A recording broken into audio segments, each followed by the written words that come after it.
네, 오늘 300용사라는 제목으로 말씀을 드리겠습니다.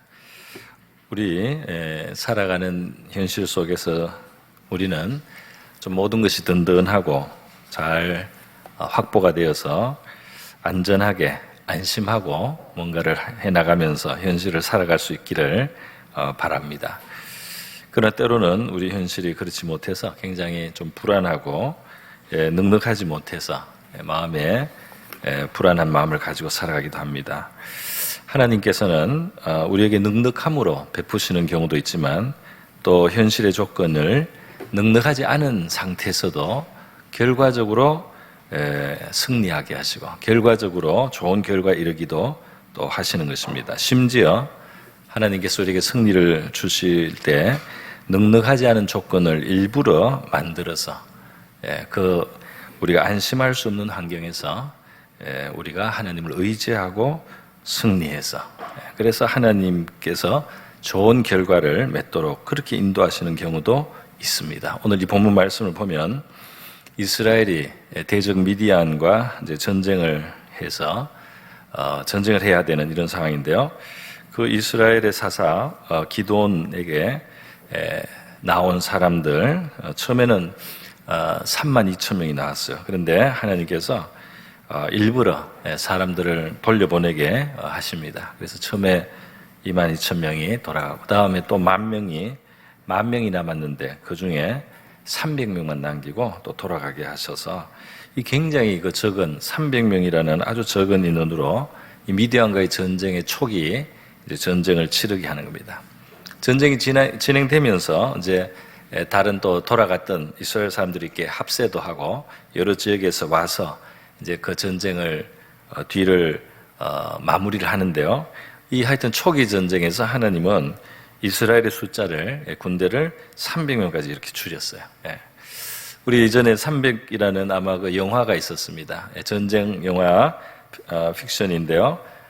그 그리스의 스파르타 300명의 용사가 페르시아 이제 100만 대군과 맞서서 길목을 지키고 아주 성공적으로 싸우다가 마지막에는 이제 장렬하게 죽는 그런 내용의 영화가 있습니다. 근데 그게 역사적으로 제2차 그리스 페르시아 전쟁을 약간 기초로 하고 있고 이제 많은 가공을 해서 실제하고 좀 차이가 나는 것이 있습니다. 페르시아 대군이 정말 100만 명이 왔던 것은 맞고 거기에 스파르타가 마지막에 300명이 남은 것도 맞지만 실제로 한 7,000명이 그리스 연합군이 가서 그 길목을 지키다가 한 일주일 정도 이제 지키다가 결국 이제 전사를 하게 됐고 실제로 그렇게 죽기도 했지만은 영화하고는 이제 좀 차이가 있죠. 어쨌든 그 영화도 그 300명의 길목을 지킨 것만 해도 너무 대단한 일인데요. 오늘 우리가 성경을 보고 더 놀라는 것은 영화보다 더합니다. 그래서 이 300명이 이겨버립니다. 이 300명이 100만 아니고 미디안의 이 모래알같이 많은 그 해변에 모래같이 많다고 12절에 나와 있어요. 그것도 사실은 미디안뿐 아니라 아말렉도 있고 동방에서 가세한 다른 종족들도 있습니다. 메뚜기 수같이 낙타만 해도 너무 많고 해변에 모래같이 많은 그런 군대를 이 300명으로 시작해서 전쟁의 승기를 잡았다 말이죠. 이후에 다른 이스라엘이 가세는 했지만 이 승리가 300명으로 말미암아 시작됐다는 영화보다 더 영화 같은 이러한 일을 성경이 기록을 하고 이것이 이제 역사라고 성경은 지금 우리에게 말씀하고 있습니다. 그래서 왜 하나님이 이런 식으로 전쟁을 하게 했는가? 왜 좀 넉넉하게 안심하게 하지 않고 3만도 사실 불안한데 이 전쟁터에서는 이렇게까지 불안할 정도로 군대를 줄여서 싸우게 하고 승리를 주셨나 하는 그 점을 우리가 함께 생각해 보기를 원합니다. 먼저 우리가 첫 번째로 생각할 것은 뭐냐면 하나님은 이런 무리한 일을 항상 하시는 분이 아니에요.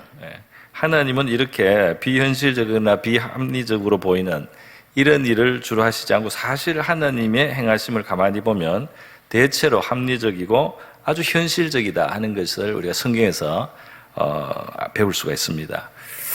우리 유명한 믿음의 사람 노아를 하나님이 그 홍수에서 그 가족을 구원하시고 또 동물들의 생명을 보존하시려고 작정하셨을 때 말이죠. 그때 하나님이 방주를 건설하게 하지 않습니까? 먼저 시간을 줘서 그 홍수를 대비하는데 굉장히 현실적으로 홍수를 대비하게 하시는 거죠. 그래서 배도 아주 그 홍수를 잘 견딜 수 있는 그런 길이, 그런 너비, 그런 높이로 딱 이렇게 제도를 주시고요. 또 더 우리 인상적인 것은 창세기 6장 14절에 보면 하나님이 방수까지 신경을 썼어요. 그래서 그 역청, 타르를 안팎으로 칠하라. 그렇게 해서 얼마나 하나님이 그 현실적으로 아주 주도 면밀하게 준비시키는지 몰라요. 그렇게 하고 그렇게 아주 구체적으로 준비를 하고요. 또 6장 21절에 보면 그 홍수의 배가 떠 있을 때 하나님이 그 먹을 양식까지도 지금 다 아마 이제 준비를 하라고 하셨어요. 그래서 먹을 모든 양식을 저축하라 말이죠. 이것이 너와 그들의 먹을 것이 되리라. 굉장히 준비성이 있게 그렇게 하나님이 하셔서 그 상황을 이제 당할 수 있도록 그렇게 이제 해주셨다는 이런 것이 이제 일반적으로 하나님이 하시는 방법입니다. 열왕기상 20장에도 하나님의 그런 모습이 나타나요. 이제 이때 배경은 북이스라엘의 아방 시대에 북쪽에 있는 아람 나라하고 이렇게 갈등이 일어났는데 북이스라엘이 많은 고통을 당하니까 하나님이 도와주시겠다는 거예요. 아합 왕이 훌륭한 왕도 아니지만 하나님은 그래도 자기 백성이 너무 고생을 하니까 도와주시겠다고 해가지고 그 전쟁에서 한번 승리하게 해주셨습니다. 그래서 승리를 거두고 나서 말이죠. 아합 왕이 굉장히 그 기분이 좋았을 겁니다. 이스라엘 왕이 나가서 말과 병거를 치고 또 아람 사람을 쳐서 크게 이겼다 그랬어요.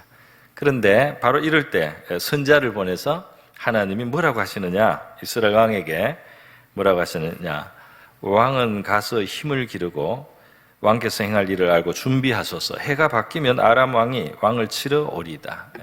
그러니까 지금 이겼다고 너무 정신 놓지 말고 금방 아람은 내년에 또 전쟁하러 옵니다. 그러니까 지금 가서 이제 군대도 더 훈련시키고 더 모집하고 준비를 해야 된다.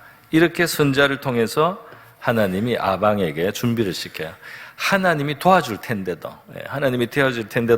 그 기본이 될 수 있는 그 군대를 준비하라고 이렇게 이제 말씀을 하시는 것입니다. 그래서 바로 이러한 그 준비하는 그런 자세들 성경 가르쳐요. 우리가 앞길을 잘 내다보고 앞에 있는 일들을 대비하라. 잠언 4장에 보면 이렇게 돼 있죠. 내 눈은 바로 보며 내 눈꺼풀은 내 앞을 곧게 살펴라. 앞을 바라보라는 겁니다. 내 발에 행할 첩경을 평탄케 하며 준비하라는 거죠. 내 모든 길을 든든히 하라. 잘 예비를 하라는 겁니다. 그래서 우편으로나 좌편으로나 치우치지 말고 발을 악에서 떠나게 하라. 이게 이제 하나님이 우리에게 아주 잘 준비되어서 정로로 잘 행하라고 그렇게 말씀을 이제 하고 있는 것을 봅니다. 자, 이렇게 하는데요. 어떻게 오늘 이 사사기 7장에서 미디안과 싸워야 되는 이스라엘을 그 지도자 또 기드온에게 하나님은 이 3만 2천 명 모였던 데서 이 300명으로 줄여가면서 이렇게 전쟁을 치르게 하시느냐 말이죠. 그런데 이 이제 답이 본문에 있습니다. 답이 본문 2절에 이미 나타나 있죠. 2절에 보면 뭐라고 되어 있습니까? 여호와께서 기드온에게 이르시되 너를 따르는 백성이 너무 많은즉 내가 그들의 손에 미디안 사람을 넘겨주지 아니하리니 이는 이스라엘이 나를 거슬러 스스로 자랑하기를 내 손이 나를 구원하였다 할까 함이니라. 바로 이겁니다. 이 전쟁이 만약에 3만 명 정도 이상 모여서 이제 치르고 나면 이스라엘은 이 전쟁을 하나님이 도왔다는 것을 깨닫지 못할 것이다. 하나님이 도와서 전쟁을 이기게 하시고 승리를 주셨다는 사실을 깨닫지 못하고 인정하지 못하고 나의 능력, 우리의 힘으로 우리가 이 구원을 이루었다. 이 승리를 했다라고 이렇게 착각할 것이다. 그렇기 때문에 그렇게 하지 않도록 숫자를 줄여서 전쟁을 치름으로 전쟁을 이기게 하신 때 아무도 이스라엘에서 우리의 힘과 능력으로 이겼다는 소리를 안 하도록, 그런 생각이 안 들도록 좀 불가능하게 가까이 보이는 바로 그런 조건과 환경을 통해서 하나님의 도움, 또 하나님이 승리를 주시는 분이라는 것을 확실하게 이들이 체험할 수 있도록, 또 그렇게 고백할 수 있도록 하기 위해서 이 군대를 줄이라는 바로 이러한 하나님의 말씀을 볼 수 있습니다. 다시 말해서 하나님은 자기 백성들에게 승리를 주시고 싶어요. 그런데 승리를 주시면 이 백성들이 그것을 하나님께 감사하거나 영광을 돌리고 더 하나님을 의지함으로 앞으로 살아가지 못하고, 이것이 내 힘과 내 능이 되었다, 내 능으로 하였다 하고 오히려 하나님 잊어버리고 자기를 자랑하고 프라이드만 갖고 이렇게 되는 것이 오히려 문제를 가질 수 있다, 이렇게 하나님이 내다 보시는 것입니다. 우리 사사기 성경을 보다 보면 바로 이런 프라이드, 바로 자기를 너무 높게 생각하고 자기를 대단하게 생각함으로 말미암는 문제들이 실제로 일어나는 것을 볼 수가 있습니다. 그것도 이제 이스라엘 12지파 중에 세력이 큰 지파, 특별히 요셉의 그 자손, 후손으로서 아주 그 세력이 컸던 에브라임 지파가 이제 대표적으로 그 모습을 보여주고 있어요. 그 지금 바로 이 기드온이 미디안을 이기는 이 전투가 300명으로 시작하고 나중에는 이스라엘 여러 사람들이 이제 합세해가지고 이제 그 마무리를 합니다. 그런데 그 전쟁을 승리하고 나서 말이죠, 이 에브라임이 트집을 잡는 거예요. 이 에브라임이 이 승리한 그 후에 이 기드온에게 와서 왜 우리를 진작에 빨리 안 불러서 이 승리에 우리가 공헌할 수 있도록 그렇게 기회를 안 주고 왜 우리를 이렇게 따돌렸다는 식으로 불평을 하고 시비를 겁니다. 그러니까 이게 같이 기뻐해야 될 바로 그 순간에 프라이드가 높은 에브라임은, 이 마음이 높아 있는 이 에브라임은, 그래도 우리가 이 이스라엘에서 제일 강한 우리 지파인데 이렇게 프라이드를 가진 이 에브라임은 그 승리를 같이 기뻐하지 못하고 오히려 나의 목, 나의 영광, 내가 인정받아야 될 그 목만큼 나한테 안 돌아왔다고 오히려 기드온에게 시비를 겁니다. 사실 이 기드온은 므낫세 지파로서 에브라임만큼 큰 지파가 아니에요, 배경이. 그러니까 하나님이 이 상황에서 그 전체 지도자를 에브라임 지파가 아닌 다른 지파에서 이제 세운 거죠. 그런 것도 아마 작용을 했는지 모르겠어요. 그런데 어쨌든 이 프라이드를 가진 에브라임 지파는 자기들의 그 기대하는 그만큼의 어떤 영광을, 자기의 공로를 인정받지 못하는 이 상황을 못마땅하게 생각하는 겁니다. 이 일이 한 번만 일어난 게 아니에요. 그 위에 또 시대가 바뀌고도 사사기 12장에 가면은 그때는 그 이스라엘의 갈등을 일으키고 아주 괴롭힌 암몬 족속과의 전쟁이 있습니다. 그 암몬 족속과의 전쟁에서도 그때는 이제 시대가 바뀌어서 기돈이 아니고 이제 입다라고 하는 사사가 지도자가 되어서요, 전쟁을 치러서 역시 승리를 했어요. 승리를 했는데 그때도 승리 후에 거기에 불만을 가진 사람은 바로 에브라임이에요. 에브라임 지파. 왜? 자기들이 세력이 제일 큰데 그 영광이 그만큼 안 돌아왔다, 자기들에게. 그래서 그 시비를 겁니다. 왜 처음부터 우리를 안 불렀냐, 이렇게 불렀어요. 그런데 하여튼 시비거리를 찾아서 자기들이 받아야 될 영광을 자기들이 못 받았다고 생각하니까 불만거리를 삼아서 시비를 걸었다 이럽니다. 우리를 왜 이렇게 대접하느냐, 뭐 이런 식으로 나오는 거예요. 자, 여러분, 그런데 오늘 이 기드온 시대에 에브라임은 그렇게 자기들을 내세우고 아주 트집을 잡았지만은 기드온이 이것을 부드럽게 받아줬어요. 그래서 기드온이 부드럽게 자기를 오히려 낮추면서, 맞다, 당신들이 한 일이 내가 한 일보다 훨씬 크다, 이런 식으로 이제 그 만족을 좀 마음에 그걸 줬습니다. 마음에 그걸 채워줬어요. 그래서 에브라임이 떠났는데요, 그 내전이 일어날 뻔한 걸 잘 넘겼어요. 그런데 입다 시대 때 또 그렇게 에브라임이 시비를 걸고 이스라엘의 승리를 같이 기뻐하지 않고 자기들이 그 주도적으로 할 기회를 갖지 못하게 그렇게 했다고 그 불만을 막 했을 때 입다는 거친 사람이었어요. 하나님이 거친 사람도 때로는 쓰시죠. 그래서 이 입다가 이것을 용납을 안 하고요, 내전을 치러버렸습니다. 그래서 아주 그냥 이때 하나님이 이 에브라임을 입다를 통해서 사실 그 징계를 하셨어요. 그래서 에브라임이 굉장히 심하게 침을 받았다. 그런 내용이 나와 있습니다. 그래서 여러분 이렇게 실제로 하나님이 주신 힘, 세력, 능력 이것들이 때로는 우리에게 어떤 문제를 일으키기도 하고 공동체를 어렵게도 하는 그런 작용을 할 수도 있다는 그 가능성을 이 성경은 많이 보여주고 있다는 것입니다. 여러분, 이 하나님께서는 그래서 이 세력을 의지하는 것을 기뻐하지 않고요. 또 자신들의 힘, 자신들의 능력 이런 것을 자랑하거나 의지하는 것을 기뻐하지 않고 우리가 작더라도 하나님이 사실 승리를 주시는 분이다. 이렇게 믿고 인정하고 그렇게 고백하는 이들을 기뻐하십니다. 그래서 사무엘상 14장에 보면 이 요나단이 요나단은 이 사울 임금의 아들인데요.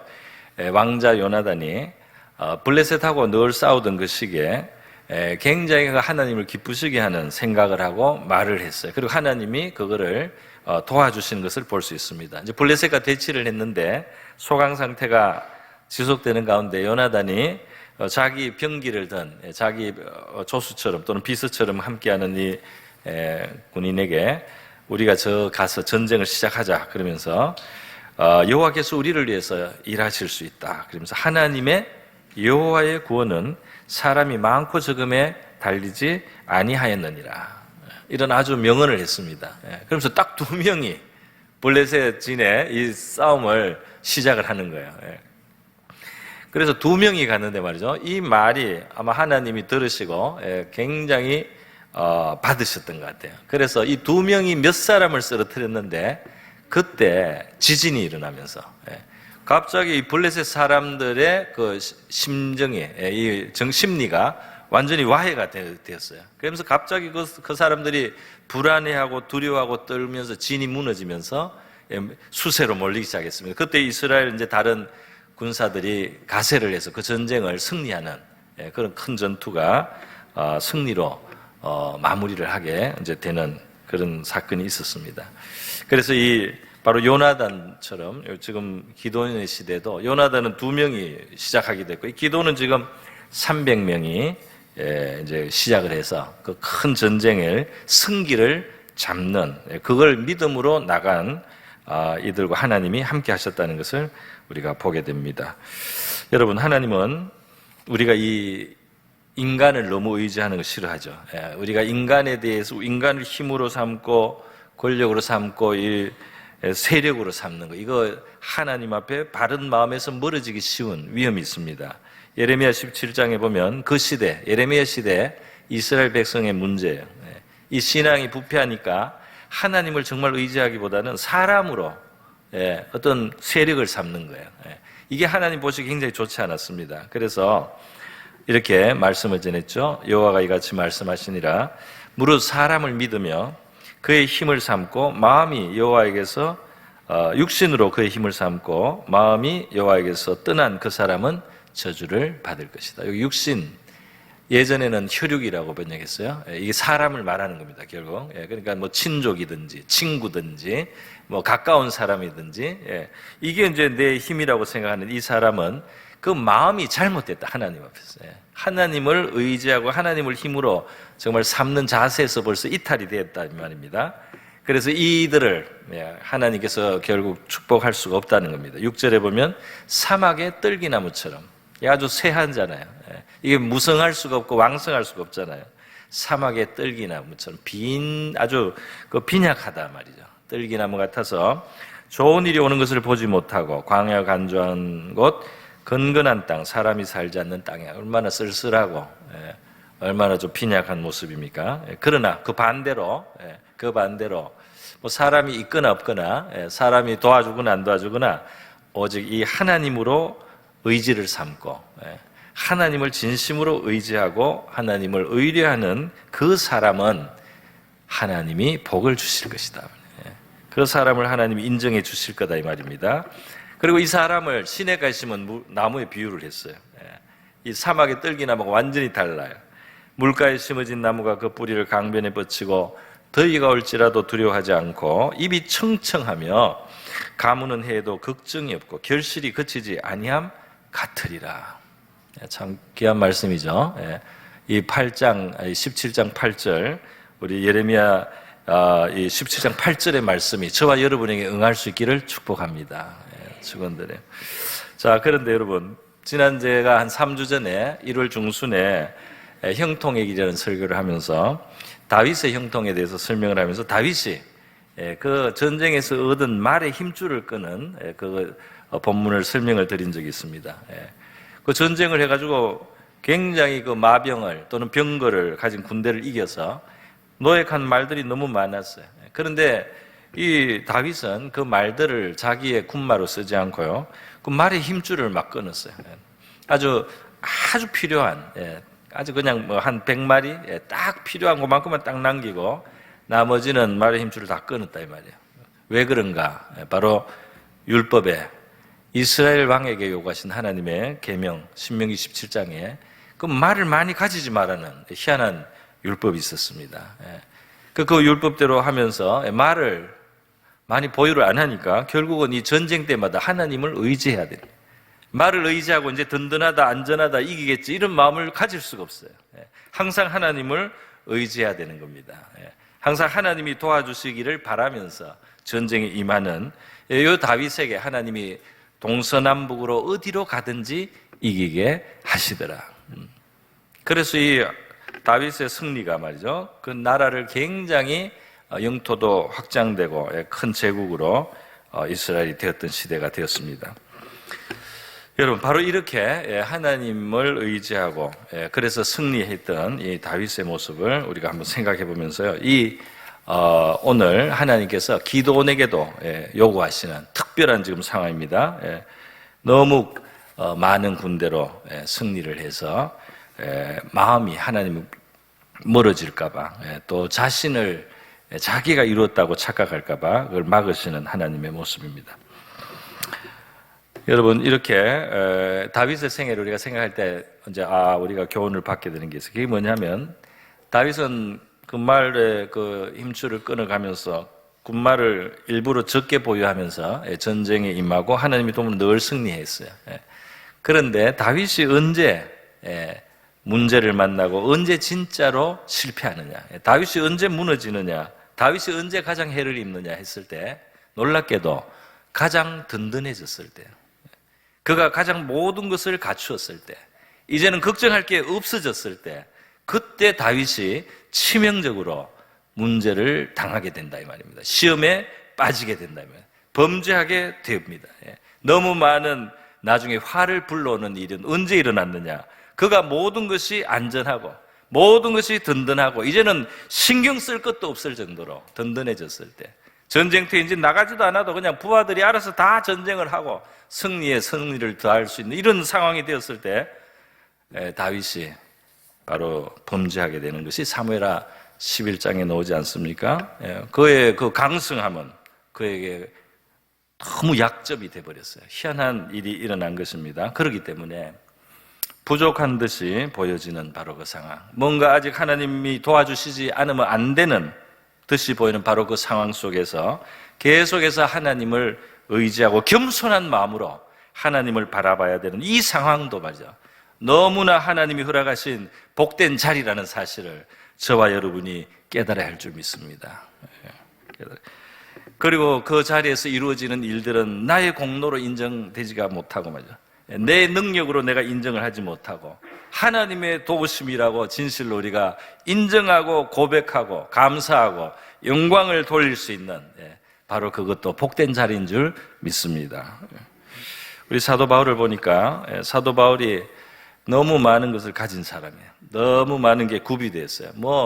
인간적인 면으로 로마 시민권이라는 굉장히 높은 지위입니다. 또 유대인 중에서도 혈통적으로 굉장히 알아주는 두 지파가 유다 지파와 베냐민 지파거든요. 그게 베냐민 지파거든요. 그러니까 혈통도 괜찮죠. 그리고 이 국제적인 위상이 로마 시민권이 엄청난 겁니다. 그리고 교육은 또 얼마나 받았습니까? 최고의 교육을 예루살렘 가말리아의 대학자 밑에 있었고요. 그리고 율법으로는 이스라엘이 가장 그 신앙적으로 수준이 그 당시에는 높다고 생각한 게 바리새인이에요. 거기에 속해 있었다 이 말입니다. 그러니까 이 사도 바울은 모든 걸 갖춰. 그런데 이 사람이 나중에 예수를 믿고 나서도 또 사도로 부름을 받아가지고 하나님이 얼마나 계시를 많이 주는지, 베드로나 요한이나 이런 사람들 이상으로 하나님의 진리를 많이 깨달아서 이 성경을, 이 사람을 통해서 하나님이 많이 성경을 쓰게 했어요. 그리고 나중에는 하늘 3층전까지 올라가서 하늘 세계를 보고 왔어요. 그러니까 이 사람은 너무 많은 것을 가진 것 같죠? 그러니까 하나님께서는 사도 바울에게 가시를 주셨다는 거예요. 가시를. 너무 많은 것을 가지고 너무 남보다 뛰어난 이 사도 바울, 하나님은 가시를 주셔서 건강의 문제를 주셨다 이 말입니다. 그래서 사도 바울이 자기 가시, 사단이 준 가시라고 하는데 이거 하나님이 허락한 겁니다. 그것이 어떤 사람은 간질이라고 하고 어떤 사람은 안질이라고 하고 어쨌든 너무 치명적이어서 때로는 그것 때문에 마음이 납작하게 낮아질 수밖에 없는 그런 질병을 사도 바울이 앓는다 이 말이에요. 사도 바울이 그것이 괴롭고 고통스러우니까 하나님 앞에 간절히 작정 기도를 3번이나 했는데요. 결국 하나님이 응답을 해주십니다. 뭐라고 응답을 해주시냐면은 고린도후서 12장 9절에 사도 바울이 그 하나님의 응답을 기록을 했어요. 나에게 이르시기를 내 은혜가 내게 족하도다. 이는 내 능력이 약한 데서 온전하여 짐이니라. 무슨 말이에요? 약한 이 질병으로 아주 그냥 때로는 비참하게 느껴지는 그런 순간을 종종 맞이한다 이 말이에요. 사도 바울이. 그런데 바로 하나님의 은혜가 그 약함을 통해서 사도 바울에게 항상 온전하게 하나님의 능력이 나타나고 하나님이 사도 바울을 사용하실 수가 있고 사도 바울이 놀라운 하나님의 일을 이루어 가는데 바로 그 약함이, 그 질병이 사단의 가시같이 보이는 그것이 역할을 하고 있다 이 말입니다. 할렐루야. 그래서 여러분, 이 사도 바울이 그것을 이제 시인을 하고 그걸 깨닫고 자기는 자기의 약함을 자랑하겠다 이런 말을 했어요. 그 약함도 내가 이제 수용을 한다 이 말이죠. 그리스도의 능력이 내게 머물고 그 나의 약함이 하나님이 나를 온전히 사용하시는데 도움이 된다면, 보탬이 된다면 내가 그것을 기꺼이 받아들이겠다, 수용하겠다. 내가 뭐 완전해지려고 하지 않겠다 이 말이죠. 그렇게 사도 바울은 이제 고백을 했습니다. 우리 성경에 보면은 사도 바울만큼이나 또 좀 앞서갔던 사람이 있어요. 그 사람이 바로 예수님의 제자 베드로입니다. 베드로는 신앙 고백도 제일 빨리 했고요. 그리고 또 주님을 따를 때 모든 것을 포기하는 그런 결단력도 있었고요. 그리고 무슨 일이 일어나면 앞섭니다. 그리고 심지어는 바다를 걷는 주님을 보고 믿음을 가지고 주님께 구해서 자기도 바다를 걸어보는 뭐 기적까지, 그런 기적을 몸소 경험까지 하면서 모든 사람보다 항상 앞선 베드로였어요. 그 베드로에게 문제가 하나 나중에 생기죠. 그게 뭡니까? 다른 제자들보다 더 적극적으로 예수를 모른다고 부정하는 그런 부끄러운 모습을 자기가 드러내게 된 겁니다. 자기도 그럴 줄 몰랐어요. 자기도 그럴 줄 몰랐는데 희한하게 그 상황이 그렇게 몰려와가지고 그렇게 딱 되니까 자기도 그렇게 될 줄 몰랐는데 자기도 너무너무 자기 실망스러운 거예요. 나중에 나가서 막 통곡하고 울었습니다. 내가 진짜 예수 모른다고 막 저주하며 그래서 그 위기를 넘기려고 체포될까봐 말이죠. 그래서 이 베드로의 말이죠. 그 프라이드. 베드로의 진짜로 다른 사람들보다 앞섰던 거기에 하나님은 이상하게 베드로의 실패를, 베드로의 어떤 부끄러움을 허락을 하나 하셨어요. 그래서 이 베드로가 정말 면목이 없도록, 베드로가 정말 다른 사람한테 막 심하게 할 수가 없도록 베드로를 그 약한 점을 하나를 하나님이 허락을 하셨다 이 말이죠. 그 한번 우리가 생각해 볼 점이 있습니다. 여러분, 우리 한국 문학사에 정말 굉장히 사랑을 받는 우리 기독 청년이었던 윤동주라는 시인이 있죠. 이 시인이 서시라는 시를 쓴데 보면은 아주 처음에 시작할 때 멋진 표현이 있습니다. 죽는 날까지 하늘을 우러러 한 점 부끄러움이 없기를, 이런 이제 표현이 있어요. 물론 이제 그렇지 못한 자이기 때문에 이제 괴로워하는 모습도 뒤에는 나옵니다만은, 근데 보십시오. 시작할 때 꿈이 굉장히 크잖아요. 죽는 날까지 한 점도 부끄러움이 없기를 살기를 원한다. 그런데 뭐 우리가 볼 때 베드로도 그렇고요. 또 사도 바울은 가시만 가진 게 아니에요. 육체의 가시만 가진 게 아니라 이 자기가 하나님을 잘 믿고 열심히 믿는다고 생각할 때 예수 믿는 사람들, 예수 믿는 성도와 교회를 아주 열심히 핍박을 했습니다. 그게 착각이죠.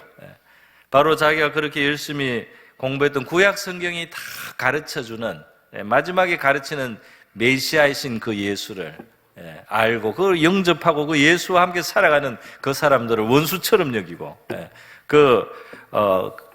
기독교인들을 핍박을 했어요. 굉장히 핍박을 하고 그 사람들에게 상처를 주고 교회를 해쳤던 그 실수를 말이죠. 그 아주 잘못된 그 실수를 하나님이 처음에 조금 허락을 하신 겁니다. 아주 나중에 고개를 들 수 없도록 하셨어요. 그래서 사도 바울은 육신에 가실 뿐 아니라 경력으로도 문제가 있는 거예요. 교회를 그렇게 핍박했던 사람이 사도가 될 수 있는가? 사람들이 의문을 가질 수도 있고, 가끔은 사도 바울의 진짜 사도 맞나? 이렇게 자꾸 해가지고 사도 바울이 그것 때문에 괴로움을 당하는 그런 일이 있을 정도로, 그 사도 바울이 얼마나 모든 면에서 뛰어난 사람인데, 그런데 이 사람에게 희한한 약함을, 흠을 허락을 해놨어요. 그래서 결국은 사도 바울이 계속해서 하나님을 섬길 때마다 그것을 감수하고, 육신의 가시도 감수하고, 또 사람들의 때때로 오는 그 비난도 감수하면서, 그러면서 낮은 마음으로 절대로 자기를 높일 수 없는 그런 자리에서 하나님을 섬기고 또 교회를 섬기도록 그렇게 하셨다 이 말입니다. 할렐루야. 그래서 우리가 죽는 날까지 한 점 부끄러움이 없는 사람이 진짜 있을 수도 없겠지만, 만약에 그렇게 생각한다면 그게 꼭 좋은 것인지는 그건 모르겠습니다. 그건 알 수가 없어요. 하나님은 우리가 매일매일 살아가도록 했습니다. 정말 우리가 뭔가 든든해서 사는 것이 아니고 오늘날 일용할 양식을 우리에게 주옵시고, 정말 일용할 하루하루의 양식이 없으면 안 되는 존재인 것처럼 그렇게 기도하며 살으라고 하신 거죠. 물론 오늘날 매일 양식이 진짜 그 문자대로 하루의 양식을 그날 받는 이제 그런 경우는 우리는 뭐 거의 다 벗어났죠. 우리는 한 달 양식, 1년 양식 이렇게 다 확보가 사실은 그런 면에서 돼 있죠. 그럼에도 불구하고 주기도문을 우리가 이 고백을 할 때 그 담긴 뜻이 무엇입니까? 진짜 먹는 양식은 우리가 한 달치나 1년치나 우리 저금통이나 어디 창고에 준비가 돼 있을지는 몰라요. 그러나 이 기도를 할 때 하나님이 우리에게 기대하신 것은 뭐냐면, 오늘 하루 하나님이 내 생명을 허락해서 내가 하루를 살아간다. 오늘 하루도 내 건강을 유지하는 그 허락이 하나님께로부터 왔기 때문에 오늘 내가 하루를 허락받아서 살아가고 있다.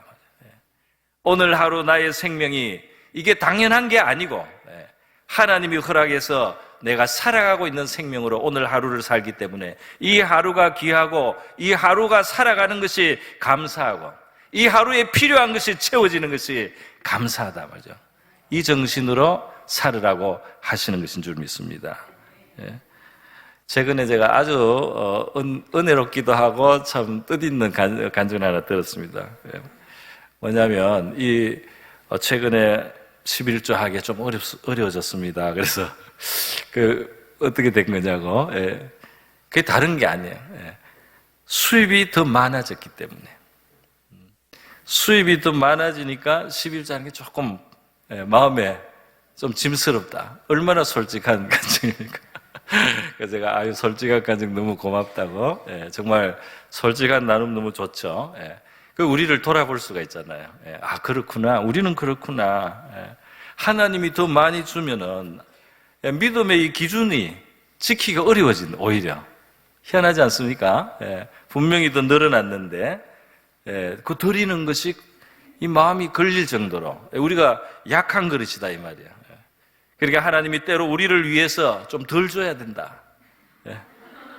저등적으로 결론이 나지 않습니까? 예. 너무 주는 게 위험하다 이 말이에요. 예. 너무 주면 하나님을 떠날 수도 있다 이 말이에요.